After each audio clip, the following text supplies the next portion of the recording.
Assalamualaikum warahmatullahi wabarakatuh. Senang sekali saya Hazir Akbar kembali menjumpai Anda, saudara, dalam dialog ruang publik untuk edisi Selasa 28 November 2023. Dan pada hari ini, biasa 28 November itu diperingati juga sebagai Hari Menanam Pohon Nasional. Nah, terkait juga bagaimana menanam pohon ini sendiri, kita harus mulai peduli, kemudian juga udah mulai harus membuat diri kita lebih care nih ya terhadap alam dan juga lingkungan, kebersihan, eksistensi dan kenyamanan serta keindahannya juga nih ya saudara dan pemirsa. Dan untuk hari ini kita memang membahas tema terkait dengan menjaga dan juga memelihara bumi. Dan untuk membahas tema kita pada hari ini sudah bergabung bersama saya ini ada Bang Dwi Nanto, merupakan manajer kajian dan pembelaan hukum Walhi Provinsi Jambi. Selamat sore Bang Dwi.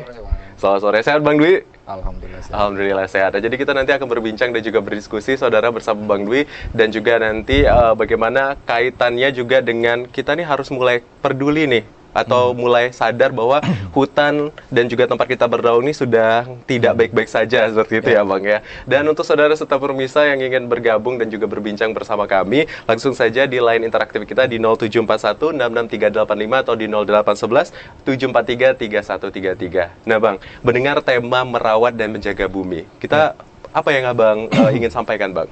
Iya, bumi kan ada yang bilang bumi itu bulat dan ada yang bilang bumi itu datar. Tapi saya coba nggak diskusikan soal bulat dan datar. Saya coba menyuplik data hasil riset PBB gitu melalui WHO bahwa di 2023 saat ini penduduk bumi itu udah tembus sekitar 8 miliar. 8 miliar itu termasuk saya, Mas Ajar, dan teman-teman yang ada di sini gitu ya. Itu 8 juta gitu. Nah, dari 8 miliar penduduk bumi yang ada saat ini, menurut PBB itu memiliki masalah pribadi masing-masing. Misalnya saya punya masalah pribadi yang A, B, C, D gitu ya. Terus Mas Ajar juga punya masalah pribadi A, B, C, D. Berbeda gitu ya. Tapi menurut PBB, semua 8 miliar itu ditemukan dalam satu masalah. Apa itu masalahnya? Masalahnya adalah ketika terjadi kehancuran biodiversity. Biodiversity itu kehancuran semua ekosistem atau makhluk hidup yang ada di bumi. Terancam seperti itu. Terancam. Entah itu sungai rusak, hutan rusak, laut tercemar, dan sehingga kita manusia dan binatang itu tidak bisa hidup dengan layak gitu. Dan bisa dipastikan keberlanjutan hidup itu tidak akan panjang karena memang daya dukung dan daya tampungnya itu sudah tidak baik di bumi gitu. Nah, pernah juga ada satu riset yang dilakukan oleh beberapa ilmuwan di 15 negara itu termasuk Australia dan beberapa negara di Eropa gitu. Mereka menemukan satu fakta bahwa yang 2 tahun lalu COVID itu dibilang sebagai bencana bumi yang sangat mengerikan secara manusia gitu ya, sebagai jutaan orang itu kan banyak yang meninggal ya, dan itu diklaim bahwa itu adalah bencana alam atau bencana manusia yang paling mengerikan. Tapi menurut data riset 15 negara ini itu nggak mengerikan, belum begitu mengerikan ketimbang adanya kerusakan biodiversity tadi. Jadi memang kerusakan biodiversity ini memang sangat istilahnya itu kalau dalam teori agama itu bisa dikatakan ini kiamat gitu ya. Baik. Jadi tidak ada lagi dukungan alam kepada makhluk hidup untuk hidup. Berarti memang ketika COVID-19 menyerang dunia dan juga terkhusus Indonesia, alam nih punya kesempatan juga untuk merecovery ya, atau memperbaiki diri seperti itu. Iya, sejarah alam memang begitu ya, dia berevolusi gitu. Jadi memang secara alami ketika alam itu dalam keadaan yang tidak normal gitu ya, dia akan jatuh pada titik jenuh, dan titik jenuh itu dia akan mengembalikan pada kodrat alam, dan alam akan melakukan evolusi dengan cara alami. Kayak misalnya nanti bisa jadi gunung meletus, gempa bumi dan banjir segala macam itu efek dari evolusi alam yang sebenarnya memang ada faktor ulah manusia di balik itu. Baik, berarti tetap juga ada faktor manusia yang menjadi penyebab hal tersebut terjadi. Nah, di sini juga kita sudah hadir bersama kita nih Kadis DLH Kota Jambi, Dr. Ardi atau Bapak Dr. Ardi. Selamat sore, Pak. Sore. Sehat, Bapak? Alhamdulillah. Alhamdulillah sehat. Dan ini memang kita menarik nih, Pak, ketika membahas tentang hari ini diperingati sebagai Hari Menanam Pohon Sedunia atau 28 November 2023. Bagaimana sebenarnya kita melihat bahwa aktivitas tersebut bisa menjadi salah satu langkah untuk menjaga dan juga merawat bumi, Pak? Ya, terima kasih. Mungkin sejarah Hari Menanam Pohon ini perlu kita ceritakan dulu ya, Dwi ya. Adanya upaya dari pemerintah dalam rangka untuk memitigasi perubahan iklim, salah satunya dengan ditetapkannya berdasarkan peraturan Kepres nomor Peraturan Presiden nomor 24 tahun 2008 menetapkan tanggal 28 November itu sebagai Hari Menanam Pohon. Kemudian biasanya dilanjutkan dengan bulan Desember, jadi bulan menanam pohon. Ya, biasanya seperti itu. Kalau kita lihat dari sejarahnya bahwa perubahan iklim ini sudah terjadi. Kita sudah merasakan bahwa cuaca ataupun juga panas bumi ini sudah terasa oleh kita. Oleh karena itu, salah satu pendukung untuk bisa menetralkan atau mengembalikan bumi ini, kita harus melakukan penanaman pohon. Mengapa penanaman pohon ini dilakukan? Karena berdasarkan penelitian bahwa untuk 1 hektar ruang terbuka hijau yang pohonnya tinggi-tinggi dan besar-besar itu akan bisa menghasilkan 0,6 ton oksigen per hari. Dan ini bisa untuk memenuhi kebutuhan 1.500 person atau 1.500 orang setiap harinya. Kalau kita konversikan ke dalam penyerapan karbon itu sekitar 3.500 ton per tahun. Itu bisa ya 3.500 ton per tahun bisa kita serap karbon. CO2 yang ada di udara. CO2 ini adalah salah satu unsur atau gas yang terhitung sebagai gas rumah kaca. Salah satunya itu CO2. Nah, gas rumah kaca inilah yang mempengaruhi kondisi iklim global. Selain dari CO, ada metan, ada ozon, ada CH3, dan beberapa gas yang lain terkait dengan itu. Oleh karena itu, bagaimana kita bisa mempertahankan kondisi bumi dengan baik, ya salah satunya harus kita melakukan penanaman pohon atau mempertahankan pohon yang ada. Jangan sampai pohon-pohon yang ada ini malah habis. Karena pohon ini fungsinya selain dari tadi menyerap oksigen, juga dia bisa mempertahankan tanah, mempertahankan degradasi tanah, ya kan gitu. Kemudian bisa juga dia menjadi penyeimbang kondisi alam. Nah, sebenarnya di dalam teori setiap kondisi alam itu yang dilakukan akibat dari aktivitas manusia atau antropogenik, ya, itu alam memiliki sifat atau memiliki kemampuan untuk mengembalikan lagi fungsinya, atau dia memiliki fungsi resilience, bertahan untuk menghadapi. Sehingga alam itu sebenarnya unik gitu. Walaupun bagaimana dia akan bertahan, dia tetap akan mengembalikan ke fungsi awalnya. Tapi kalau hal ini tidak di-manage dengan baik, maka fungsi-fungsi itu akan habis. Nah, akan terjadilah yang dinamakan end of the world atau kiamat dunia ini. Ya, itu yang harus kita pertahankan sehingga pemimpin-pemimpin dunia di dalam melihat kondisi fenomena alam yang seperti ini berkomitmen melalui COP atau UNFCCC, ya, yang badan dunia yang mengatur dan mengkoordinasikan semua negara-negara yang ada di dunia ini untuk bisa saling bersinergi menjaga alam, terutama menjaga hutan atau menjaga tanaman-tanamannya agar tetap ada. Kalau tanaman hutan tidak ada, otomatis oksigen yang akan dihasilkan dari tanaman itu akan tidak ada. Kalau itu tidak ada, oksigen tidak ada, maka manusia juga tidak ada. Bukan manusia saja, tetapi makhluk hidup yang ada yang membutuhkan oksigen untuk hidupnya akan tidak ada. Dan musnahlah kita semua. Demikian. Berarti ini tadi terkait dengan bagaimana kemampuan untuk resiliensi atau bertahan gitu ya, bouncing bone gitu ya Pak ya, meningkat dan lain-lain. Nah, bagaimana sebenarnya kalau tadi pemilihan, ada tidak jenis-jenis pohon mungkin yang kita sebagai bentuk membantu bumi untuk mempertahankan konstruk yang sudah ada seperti itu Pak, yang memang direkomendasikan, siapa tahu ini pemirsa yang ada di rumah ingin menanam jenis-jenis pohon tertentu untuk membantu menjaga bumi kita Pak. Ya, semua pohon-pohon tingkat tinggi atau pohon-pohon besar, pohon-pohon yang tinggi itu memiliki kemampuan untuk bisa menyerap karbon. Termasuk juga tanaman-tanaman tingkat rendah, perdu, semak, maupun juga rumput. Semua memiliki kemampuan itu. Namun ada tingkatan-tingkatan. Ada kemampuan-kemampuan yang lebih tinggi dia menyerap karbon atau lebih tinggi dia bisa mengeluarkan O2.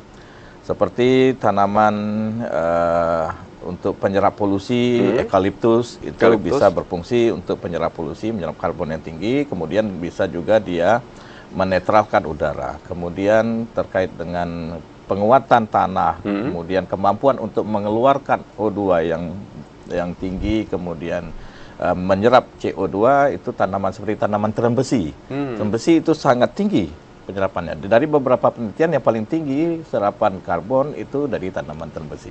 Baik, Pak. Ya. Berarti ada tipe dan jenis tanaman yang dijadikan patokan pertama gitu ya Pak ya. Tanaman-tanaman yang biasanya daunnya ada yang berdaun lebar, ada yang berdaun kecil, tapi itu tidak mutlak. Daun lebar itu tidak mutlak, dia banyak menyerap karbon. Tidak menutup kemungkinan yang kecil pun juga bisa seperti itu banyak ya Pak. Yang kayak terbesit daunnya kecil-kecil, yang berbentuk. Ada juga yang daun berbentuk tusam, itu juga seperti tanaman pinus gitu. Dia mampu menyerap karbon juga lebih tinggi. Lebih baik gitu. seperti itu Pak. Jadi tergantung spesies-spesies dari tanaman itu sendiri. Bagaimana kemampuan tanamannya untuk bisa menyerap karbon dan menghasilkan O2.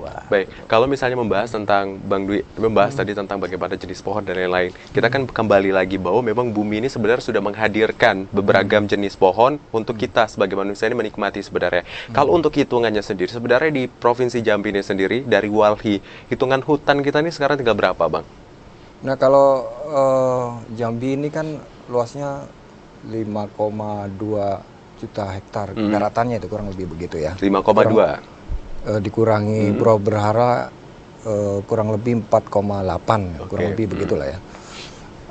Dari 4,8 itu memang separuhnya itu kawasan hutan.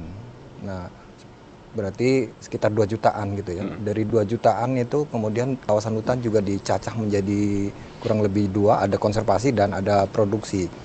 Nah, konsep konservasi ini memang dia konsep yang memang tidak boleh diganggu.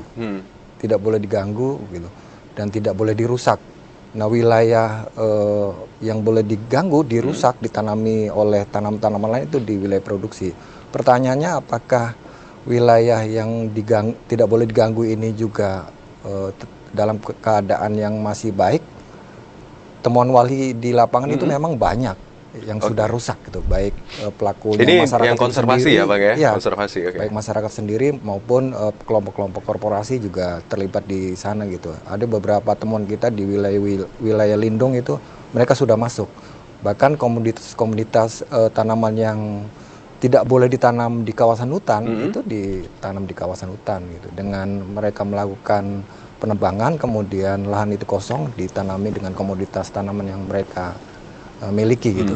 Itu juga jadi satu peralihan yang sangat buruk gitu ya di Jambi. Ketika memang tanaman hutan itu diganti menjadi tanaman non hutan gitu. Kayak misalnya sawit, itu kan bukan tanaman hutan. Alih fungsi lahan seperti itu. Alih fungsi lahan. Nah, kerusakannya itu memang ada dua periode ya. Periode pertama dipastikan memang kalau memang kawasan hutan itu akan ditanami sawit, pasti proses pertamanya itu akan menghilangkan tegakkan pohon aslinya. Menghabiskan seperti Ya, itu. menghabiskan pohon-pohon kayak Bang Ardi tadi bilang tembesi itu dihabiskan, ratakan semua, baru Pohon aslinya, ya. dan clearing itu dibersihkan, baru ditanam sawit. Sehingga memang proses pertama ini yang kita pastikan ini juga sangat merusak lingkungan dan hancur ekosistem di sana. Ditambah lagi hadirnya komoditas pohon yang tidak sesuai, yang seharusnya. Contohnya apa, Bang? Yang tidak Sawit. sesuai? Oh, sawit. Sawit. Oke. Sawit itu tidak, dia satu tumbuhan yang secara genetik dia bukan berasal dari Indonesia. Baik. Dan ketika dipaksakan di Indonesia memang tidak cocok dia. Soal dampak-dampaknya itu sangat banyak ketika itu dipaksakan. Karena memang satu dia memang haus air gitu ya, Baik. rakus air gitu. Yang kedua, akarnya? Akarnya juga banyak gitu ya, besar-besar gitu. Dan dia memang jenis tumbuhan yang memang kalau istilah manusia itu egois gitu ya, tidak mau dia beradaptasi dengan tumbuhan-tumbuhan lain, dia harus monokultur. Sehingga memang kalau satu kawasan hutan ditanami misalnya sawit gitu ya, dia akan monokultur semua, dia tidak akan terlihat hutan. Karena hutan yang kita pahami Sebagai hutan sesungguhnya. sebagai hutan sesungguhnya itu ya beragam, rumput gitu ya, ilalang, tembesi, semua itu hidup di sana gitu. Tidak hanya satu komoditas sawit. Ketika dia hanya satu komoditas sawit saja yang tumbuh di situ, maka identitas hutannya itu memang sudah hilang. Dan fungsi hutan sebagai kalau Bang Ardi tadi bilang mensuplai oksigen untuk kebutuhan manusia itu juga akan berkurang. Berarti kemampuan hutan untuk bisa menjadi tumpuan kita manusia untuk menghasilkan oksigen dan lain itu juga menjadi Pasti, lebih betul. berturun seperti itu ya, Pasti. Bang ya. Baik, Pasti. ini menarik ya ketika Pak Ardi membahas tentang peralihan fungsi hutan dan lain-lain. Tapi ketika kita membawa ke kota Jambi sendiri, karena kalau di kota Jambi ini pembangunan biasanya yang juga akhirnya merubah beberapa struktur lingkungan seperti itu ya, Pak. Nah, bagaimana akhirnya DLH ini sendiri menjamin bahwa pohon-pohon dan lain-lain itu ditanam juga akhirnya bisa membantu mengurangi dampak yang timbul dari pembangunan baik dan lainnya itu, Pak? Ya, terima kasih. Untuk kota Jambi, kita tidak bisa menafikan bahwa pembangunan akan bergerak terus. Yeah. Karena ini merupakan kawasan perdagangan dan jasa. Dan peningkatan ekonomi dengan bertambahnya jumlah penduduk, masuknya masyarakat atau penduduk yang lain atau migrasi ke kota Jambi itu membutuhkan hunian atau tempat-tempat usaha yang akan dikembangkan. Oleh karena itu, di dalam menyikapi ini, kita memiliki peraturan daerah tentang bagaimana apabila pengembang misalnya perumahan untuk membangun perumahan sesuai dengan ketentuan, dia harus melepaskan 35% lahannya itu untuk dijadikan PSU atau lahan untuk fasilitas umum dan fasilitas sosial yang bisa dia kelola cuma 65%. Dari 35% ini itu bisa didapatkan jalan, kemudian didapatkan ruang terbuka hijau di situ. Nah, disinilah kita mempertahankan ruang terbuka hijaunya untuk mempertahankan tutupan lahan yang ada di kota Jambi. Dan itu semua nanti akan diserahkan kepada pemerintah. Jadi sertifikat itu sudah dipecah dari awal, diserahkan kepada pemerintah, pemerintah yang nanti akan mengelola. Tetapi di awalnya pengembang-pengembang perumahan itu wajib membuat taman-taman dan di setiap rumah itu diwajibkan ada pohon untuk pelindung setiap rumah, sehingga dari satu pohon itu diharapkan bisa menyuplai oksigen yang ada untuk rumah tersebut. Itu yang kita wajibkan di setiap pengembang. Baik. Di luar itu adalah kewajiban mereka untuk membuat pengelolaan air limbah. Jangan sampai limbah itu menyebabkan terjadinya adanya aktivitasnya menyebabkan terjadi munculnya metan yang mengurangi kualitas udara dengan yang metan ini merupakan salah satu unsur atau gas rumah kaca juga. Nah, itu ya kita kurangin gitu. Kita kurangi dengan melakukan pengelolaan terpusat atau septic tanknya terpusat gitu. Jadi bisa dikelola dengan baik. Nah, itu yang kita lakukan. Baik, Pak. Dalam kegiatan tahun 2023 ini kami melakukan kegiatan penanaman pohon. Ada 2 event kemarin sudah kami lakukan. Yang pertama event kami lakukan di hutan kota, penanaman 2000 pohon bekerja sama dengan Pertamina. Baik. Ya, kan kawan-kawan Pertamina ditempatkan, dipusatkan atau seremoninya di hutan kota. Baik Pak Ardi, ini sepertinya pembahasannya menarik ya Pak Masih Ardi. lagi. Masih Ada ada akan tambahan lanjut lagi, lagi. ada tambahan lagi. Karena memang ini membahas tentang program dan tanggung jawab, biasanya pasti ada hal yang harus kita lakukan sebagai penghuni bumi seperti itu ya Pak Siap, Ardi dan juga Bang Dwi deh. Tapi usai jeda pemirsa, kami akan kembali usai tetap di Dialog Ruang Publik.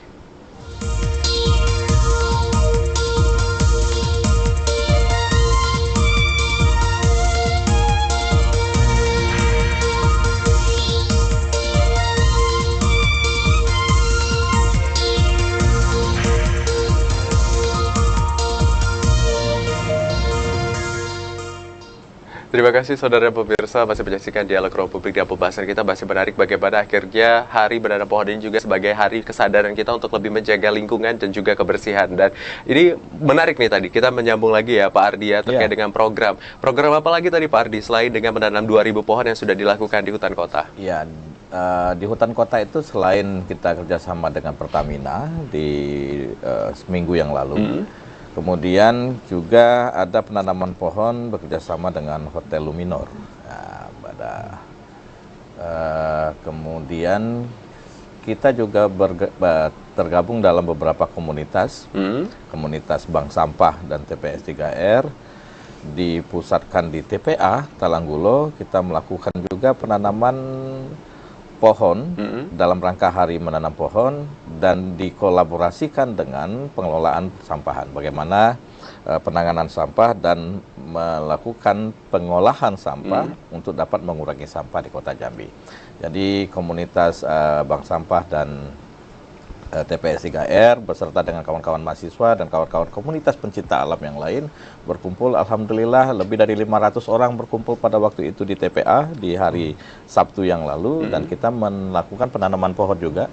Ada 2000 pohon juga. Nah, 2000 pohon yang kita tanam, tetapi simbolisnya ada di TPA. Dan setelah itu kita lakukan dialog, kemudian edukasi terkait dengan pengolahan sampah. Nah, di luar itu kami juga memiliki kebijakan, pemerintah kota memiliki kebijakan dari aturan Pak Wali Kota sebelumnya sudah mengeluarkan peraturan Wali Kota.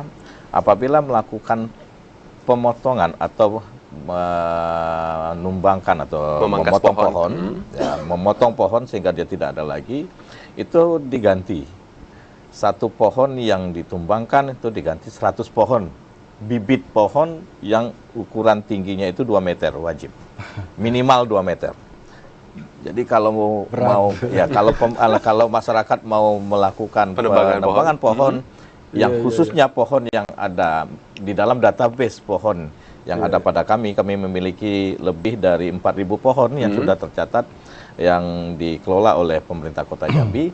Apabila itu dimintakan kepada kami untuk dilakukan penebangan atau penumbangan pohon tersebut, maka akan diganti 100 pohon yang ukuran tinggi pohonnya itu, bibitnya itu 2 meter. Biasanya kami arahkan untuk spesies tertentu untuk dilakukan penanaman, karena kemarin kita gencar untuk melakukan penghijauan disertai dengan keindahan kota, maka tanaman yang kami mintakan biasanya Pak Wali waktu itu mengarahkan disposisinya untuk menyiapkan tanaman tabebuya. Tabebuya yang berwarna kuning, putih, ungu, yang kemarin baru-baru ini agak viral sedikit, berbunga di sepanjang Sumantri Brojonegoro, yang sekarang menjadi destinasi baru untuk tempat anak-anak muda mangkal kan gitu.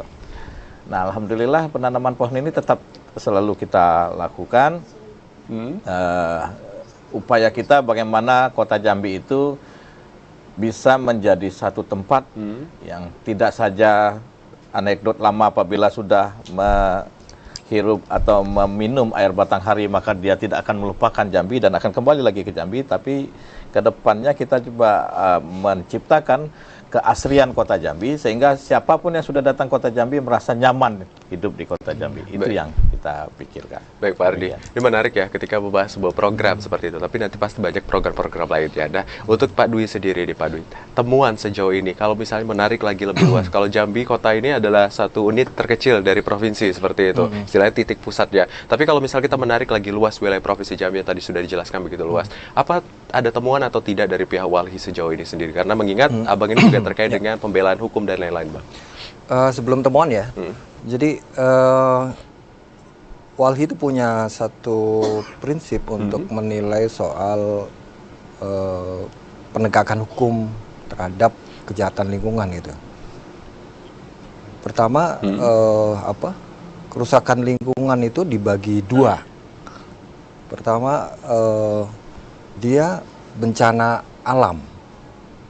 Bencana alam itu kita melihatnya bencana yang memang sumbernya atau sebab muasalnya itu memang dari alam, tidak ada faktor ulah manusia, kayak misalnya gunung meletus, angin topan, gitu, tsunami, gitu. Itu alam gitu, dan Tuhan berkehendak gitu, dan nggak mungkin kita menggugat alam dan apalagi menggugat Tuhan untuk dipersalahkan terhadap situasi perubahan bencana alam tadi. Dan satu lagi kita membaginya bencana ekologis. Bencana ekologis itu dalam tafsiran kita itu bencana yang memang kita bisa menarik ada pelaku di belakangnya gitu. Pelaku yang harus dipertanggungjawabkan gitu.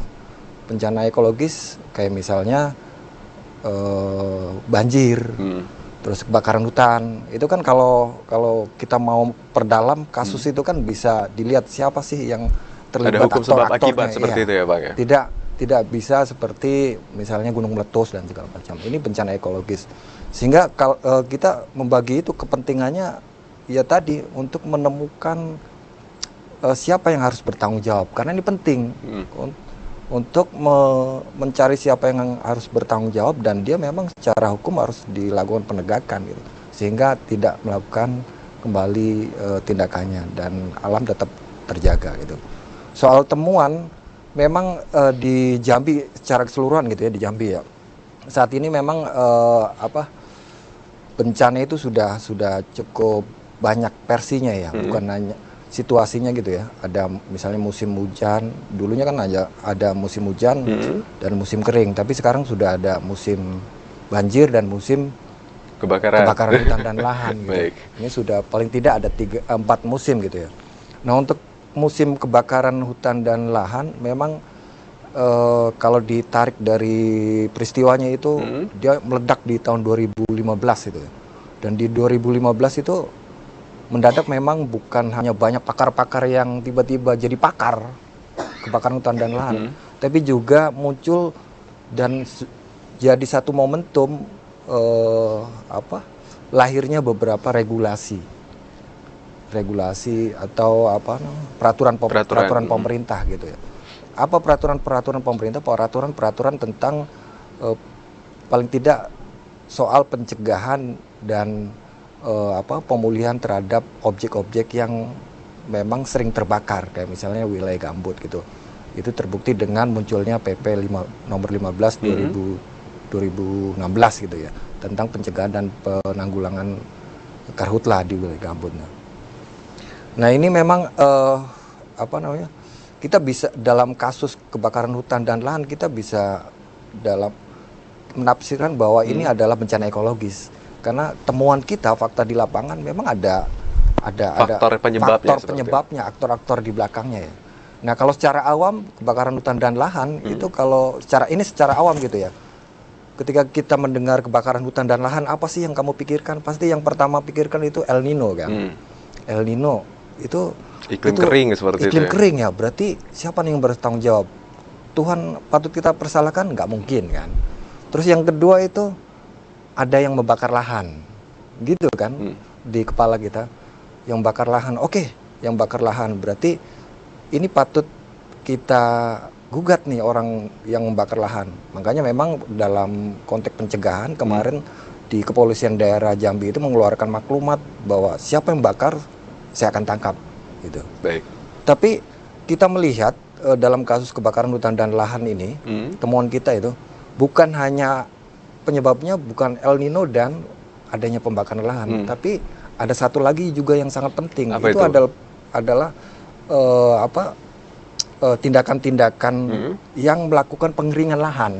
Oke. Pengeringan lahan.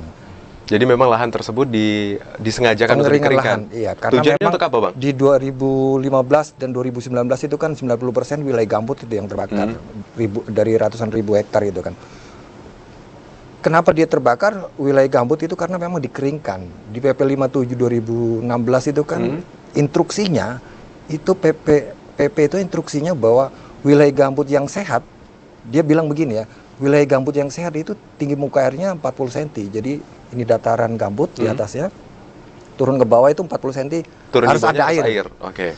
Nah kalau nggak begitu di PP 57 2016 mengatakan itu udah rusak dan mudah terbakar. Kalau mudah terbakar sulit dipadamkan. Baik, Bang. Nah sekarang itu upaya-upaya sekelompok orang, korporasi, sawit dan segala macam itu udah menyodet-nyodet, mengacak-ngacak wilayah gambut, dikeringkan semua, bikin kanal.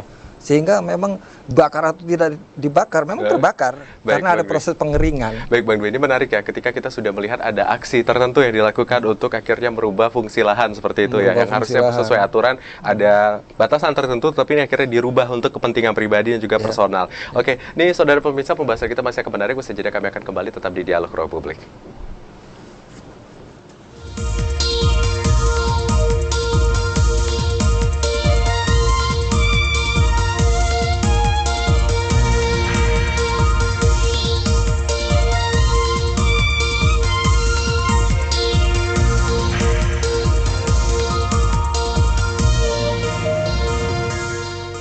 Terima kasih saudara, Anda masih menyaksikan Dialog Ruang Publik. Dan untuk saudara yang bergabung dan langsung berbincang dengan narasumber kita atau terkait dengan topik kita hari ini adalah menjaga dan juga merawat bumi, boleh langsung saja di 0741 66385 atau di 0811 743 3133. Dan kita lanjutkan kembali pembahasan kita, Bang Dwi. Tadi terkait dengan memang ada faktor pendukung gitu ya. Salah satunya adalah ketika ada seseorang ataupun juga individu tertentu yang memanfaatkan lahan-lahan tertentu dengan cara yang curang seperti itu ya tadi, dengan mengeringkan dan lain-lain. Itu temuan yang sejauh ini Walhi dapatkan seperti itu. Apakah ada temuan-temuan lain, Bang? Ya temuannya kurang lebih kayak gitu ya. Tapi paling tidak kita pinginnya itu ini kayak misalnya karhutlah dan banjir gitu ya. Dia pastikan keinginan kita tidak terulang kembali gitu ya. Dan biasanya di tempat-tempat lain itu tergantung bagaimana pola atau aturan main pencegahannya gitu. Nah, pencegahan yang diterapkan dalam karhutlah ini memang belum begitu maksimal gitu ya. Terbukti dengan di 2015 sampai 2023 kita belum bisa meminimalisir angkanya itu menurun secara drastis gitu ya. Nah, kita harapannya bahwa faktor-faktor yang menyebabkan karhutlah itu memang harus benar-benar ditelusuri dan dikurangi, kalau bisa dihilangkan gitu ya. Nah, 3 faktor tadi memang harus didalami dan benar-benar harus dihilangkan gitu ya. Kenapa kalau misalnya kebijakannya hanya saya tangkap yang membakar lahan, ini tidak akan menyelesaikan masalah karhutlah secara menyeluruh gitu ya. Karena faktor-faktor lain seperti pengeringan lahan itu terus akan terjadi. Kita melihat di lapangan justru pengeringan lahan ini yang justru menjadi nomor satu, pemicu nomor satu. Sehingga kita berharap kedepannya bukan hanya siapa yang bakar saya tangkap, tapi siapa yang mengeringkan saya juga akan tangkap. Berarti gitu. Upayanya lebih ke kuratif dan juga setelah preventifnya tadi udah dilakukan, tapi ini kuratif sebelum terjadi seperti itu ya. Baik, ini kita kembali lagi. Kalau misalnya Kota Jambi ini lingkupnya udah di tengah seperti itu, tapi ketika terjadinya kabut asap dan lain-lain, ini Kota Jambi juga menjadi salah satu wilayah yang cukup terdampak seperti itu ya Pak Ardi. Bagaimana sejauh ini mitigasi dan juga penanganan yang dilakukan agar mungkin ke depannya tidak lagi dampak korban yang lebih banyak itu terkait dengan ISPA dan lain-lain, Bang? Iya, terima kasih. 2023 ini kita mengalami terjadinya bencana lah, kalau saya katakan bencana asap yang diakibatkan oleh kebakaran hutan dan lahan. Di posisi ini, pemerintah Kota Jambi untuk bisa mendeteksi sejauh mana kualitas udara yang ada di Kota Jambi itu dengan kita memiliki alat yang bisa memonitor real time per 1,5 jam setiap waktunya, itu bisa kita ketahui kualitas udaranya. Dari alat ini yang disingkat menjadi IQMS atau Air Quality Monitoring System, alat ini bisa memberikan kita data bahwa kualitas udara kita pada saat tersebut. Oleh karena itu, mitigasinya adalah kita membuat suatu kebijakan. Kalau kemarin pemerintah kota membuat kebijakan untuk anak-anak tidak sekolah di sekolahnya atau dilakukan sekolah dengan tidak tatap muka tetapi melalui jarak jauh atau online istilahnya. Nah, itu mitigasinya, dan kita memberikan surat edaran maupun instruksi dari wali kota. Instruksi dari wali kota untuk mengarahkan masyarakat atau penduduk misalnya menggunakan masker. Tidak beraktivitas di luar ruangan. Bila terpaksa beraktivitas di luar ruangan, maka diwajibkan menggunakan masker. Itu mitigasi agar penduduk atau masyarakat Kota Jambi selalu sehat. Kita jaga kesehatannya. Itulah kewajiban pemerintah untuk memberikan informasi terkait dengan kualitas udara yang ada. Berarti itu dari DLH yang akhirnya memberikan informasi dan peraturan kebijakan. Iya, dan itu alhamdulillah dari DLH yang mengeluarkan. Jadi saya itu setiap 1 jam sekali menginformasikan melalui Kominfo nanti kepada masyarakat. Jadi DLH, kita ada Satgas, tim Satuan Tugas Penanganan Dampak dari Asap yang ada di Kota Jambi. Satgas akan menelaah, mengevaluasi dan mengkaji serta menganalisa sejauh mana perkembangan dari kualitas udara yang ada di Kota Jambi. Makanya pada waktu itu ada pro dan kontra juga sih terkait dengan diliburkannya atau anak-anak belajar jarak jauh, terutama ibu-ibu yang biasa anak-anaknya dilepas di sekolah. Saat waktu tersebut anak-anak di rumah dengan dijejali banyaknya tugas sehingga beban yang harusnya tadinya dia tidak dapatkan sekarang menjadi mendapatkan beban itu, mengurusin anak-anak, membuat PR misalnya. Nah, itu banyak juga di IG Humas pemerintah Kota Jambi untuk mengarahkan agar pemerintah Kota Jambi tidak membuat kebijakan meliburkan anak-anak sekolah. Tapi kita bukan berpikiran meliburkan, tetapi dia tetap belajar, namun belajarnya jarak jauh. Jangan sampai nanti mereka tidak belajar sama sekali. Karena kalaulah dia di sekolah tidak bisa terkendali dan itu membuat masyarakat menjadi sakit, itu yang tidak kita harapkan. Karena pada saat itu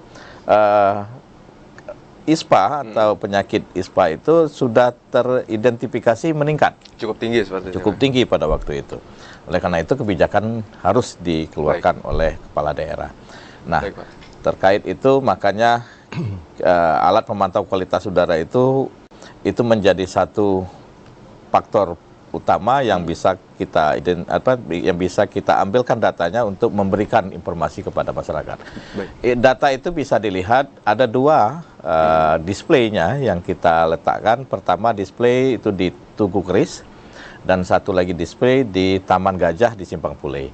Bisa dilihat di sana bagaimana kualitas udara setiap hari. Tidak hanya tentang kebakaran hutan saja ya Pak ya, terkait tapi dengan kebakaran hutan, tapi setiap hari bisa dilihat bagaimana kualitas CO, bagaimana O3-nya atau ozonnya, bagaimana karbon, bagaimana NO-nya, nitratnya, bagaimana. Itu bisa dilihat, terutama bisa dilihat adalah partikulat meternya. Partikulat meter adalah partikel-partikel yang mengapung di udara, yang berukuran 10 mikron dan 2,5 mikron. Jadi bisa dilihat partikel itu dan bisa dibaca oleh alat tersebut. Yang sangat mengganggu di kesehatan adalah yang partikel PM 2,5, partikulat meter 2,5. Baik, ini sebenarnya DLH ini mengeluarkan data-data tersebut untuk memberikan bahwa informasi seperti ini loh situasi dan lingkungan kita saat ini, sehingga kita sebagai masyarakat juga harus mulai menjaga dan juga minimalisir kemungkinan yang muncul seperti itu ya Pak ya. Nah, menarik tadi ketika tadi kita sempat membahas tentang bagaimana Sumantri Bojonegoro yang baru-baru ini juga viral seperti itu ya Pak. Ini kan juga salah satu bagaimana menjaga dan juga merawat bumi seperti itu.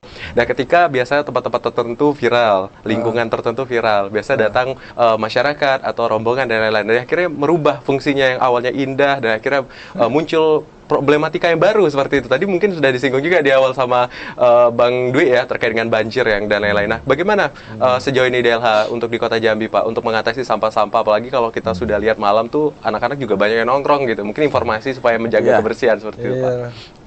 Alhamdulillah begini ya. Saya sebagai Kepala Dinas Lingkungan Hidup membawai satu unit, yaitu satu bidang, yaitu bidang pengelolaan sampah. Di dalam bidang pengelolaan sampah itu ada unit penyapuan atau pembersih sampah.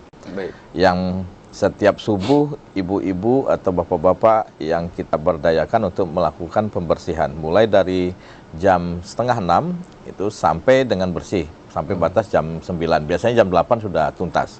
Bersih semua. Kita kasih spare waktu sampai jam 9. Nanti mulai dari jam 2 sampai jam 5 sore. Mereka akan melakukan pembersihan kembali. Nah, pasukan oranye inilah yang membersihkan Kota Jambi ini. Terutama jalan-jalan protokol. Di luar itu, kita memiliki angkutan persampahan yang mengangkut sampah-sampah dari tempat pengumpulan sementara sampah yang ada di beberapa titik di Kota Jambi.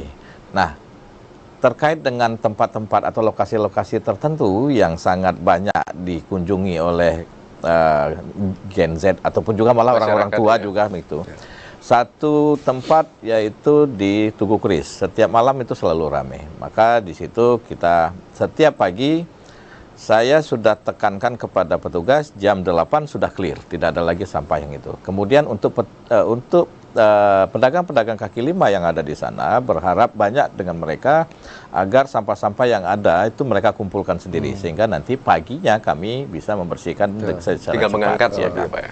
Kemudian yang agak susah ini di Sumantri Bojonegoro, walaupun kita sudah letakkan tempat-tempat sampah yang terpilah, namun masih tetap banyak ya oknum-oknum dari kawan-kawan ini yang meletakkan sampahnya, habis duduk-duduk sampahnya langsung diletak aja situ. Ditinggalkan saja yang tidak peduli dia bahwa di dekatnya ada tempat sampah. Jadi masih ada oknum-oknum yang demikian. Namun walaupun bagaimana sebagai pelayan masyarakat kami tetap melakukan pembersihan untuk kawasan-kawasan tertentu. Kawasan yang berikutnya mungkin akan kita kembangkan untuk kedepannya untuk penambahan tanaman-tanaman adalah kawasan di Jalan Sudirman dan sampai ke arah ke Tugu Adipura di situ. Baik, nah, di situ akan dikembangkan kembali untuk menambah tanaman-tanamannya sehingga nanti wilayah tersebut bisa seperti kawasan Sumantri Bojonegoro. Ke depan dengan RPJM yang sudah ditetapkan, kita juga akan memperbanyak kawasan-kawasan tersebut. Itu target ke depannya. Target ke depan untuk banyak membuat kawasan-kawasan untuk memecah konsentrasi nih. Nah, gitu. Supaya tidak mengumpul dan satu tempat. Mungkin yang kita juga pikirkan bagaimana kawasan di Jalan Ahmad Yani ini di depan kantor gubernur itu untuk menjadi satu kawasan yang direlokasi yang sebelumnya memang sudah menjadi kawasan destinasi, tapi untuk malam agak sudah berkurang. Tapi itu nanti coba kita mainkan. Ini menarik nih tadi. Kemudian satu lagi yaitu di pasar lama kita. Pasar lama itu yang akan dikembangkan. Jadi menarik ketika membahas tadi, kita sudah tahu nih ada lingkup yang sudah menjadi tempat wahana dan lain-lain. Bagaimana peraturan yang sudah ditegakkan, Pak? Apakah ada denda-denda tertentu yang diberikan? Boleh singkat saya, Pak? Denda sudah ditetapkan yaitu berdasarkan Peraturan Wali Kota nomor 84 tahun 2019. Itu bagi oknum masyarakat yang membuang sampah sembarangan akan kena denda sesuai dengan jumlah atau volume sampah yang dia buang. Kita sudah pernah membawa oknum masyarakat ke pengadilan. Waktu itu dituntut 40 juta. Finalnya atau ponisnya itu ditetapkan 20 juta membayar kepada pemerintah, kepada negara. Kemudian yang lain-lain yang kecil-kecil ini selalu banyak. Ada saja setiap waktu kami lakukan penangkapan oknum-oknum. Bila tertangkap tangan, maka setidaknya ya 500.000 atau 1 juta itu masuk ke kas daerah. Itu sudah ditetapkan. Gitu. Berarti sudah ada penegakan, sudah ada penegakan hukum. Jadi kami memiliki satu unit mobil patroli persampahan namanya. Baik, ini menarik ya Pak Ardi dan juga Mas Dwi nih. Ketika sudah dibangun fasilitas-fasilitas tertentu, khususnya di Kota Jambi tadi sudah disampaikan Pak Ardi, ini juga menjadi tanggung jawab kita bersama. Ketika kita sudah memakai, berarti kita juga harus merawatnya, seperti itu ya Pak Ardi ya. Menarik sekali pemirsa dan saudara, usai jeda kami masih akan kembali tetap di Dialog Ruang Publik. Terima kasih saudara, Anda masih setia menemani kami di Dialog Ruang Publik, dan tidak terasa diskusinya kita hari ini sudah di ujung acara seperti itu, dan tadi kita sudah mendengarkan bersama-sama dua narasumber kita terkait dengan bagaimana menjaga dan merawat bumi, dan kita akan mendengarkan closing statement atau juga penyampaian penutup yang ingin disampaikan kepada pemirsa dan juga penonton yang ada di sini. Mungkin dari Pak Ardi mungkin ada yang ingin disampaikan kepada pemirsa dan juga penonton yang menyaksikan. Terima kasih. Terkait dengan kita memperingati hari menanam pohon, kami berharap bahwa kita sebagai umat manusia harus menjaga bumi. Salah satu dari menjaga bumi itu adalah bagaimana bumi ini bisa sustainable atau bisa berkelanjutan. Dengan berkelanjutan ini, dengan menanam pohon bisa mendorong kita untuk mempertahankan bumi. Setidaknya tanamlah pohon untuk bisa digunakan untuk diri kita sendiri. Kalau bisa menjadi bapak asuh pohon. Tanaman pohon itu kita asuh dari dini sampai dia dan atau sampai kita meninggal dunia. Pohon itu tetap ada. Dengan pohon itu tetap ada, insya Allah itu menyumbangkan oksigen, menyumbangkan kehidupan bagi bumi. Demikian. Baik Pak Ardi. Selanjutnya Bang Dwi yang ingin disampaikan, boleh singkat saja Bang Dwi. Ya, semua makhluk hidup termasuk manusia itu kan meminjam energi dari alam gitu ya. Alam beserta istrinya termasuk di dalamnya itu adalah pohon gitu. Ketika alam itu tidak bisa memberikan energi ke kita, maka itu tandanya kematian untuk kita gitu, umat manusia dan semua isinya gitu ya. Sehingga memang pertanyaannya, jika kita mau hidup panjang gitu, berkelanjutan sampai anak cucu, memang syarat utamanya jagalah bumi dan tanamlah pohon seperti Bang Ardi bilang tadi setiap hari. Baik Bang Dwi dan juga Pak Ardi, sekali lagi kami ucapkan terima kasih kepada Pak Dr. Ardi yang sudah hadir pada hari ini selaku Kadis Lingkungan Hidup Kota Jambi, kemudian juga dari Bang Dwi yang sudah hadir dari Walhi, dan luar biasa pemirsa tentang pendiskusian kita hari ini, bagaimana akhirnya kita menjaga dan juga merawat pohon. Tadi sudah disampaikan nih kalimat menarik nih dari Bang Dwi deh, bagaimana ketika kita meminjam energi kita juga harus punya tanggung jawab untuk menjaganya, seperti itu ya Bang ya. Saya Hazar Akbar, wakil kerabat yang bertugas, pamit undur diri. Wassalamualaikum warahmatullahi wabarakatuh dan sampai jumpa. Waalaikumsalam.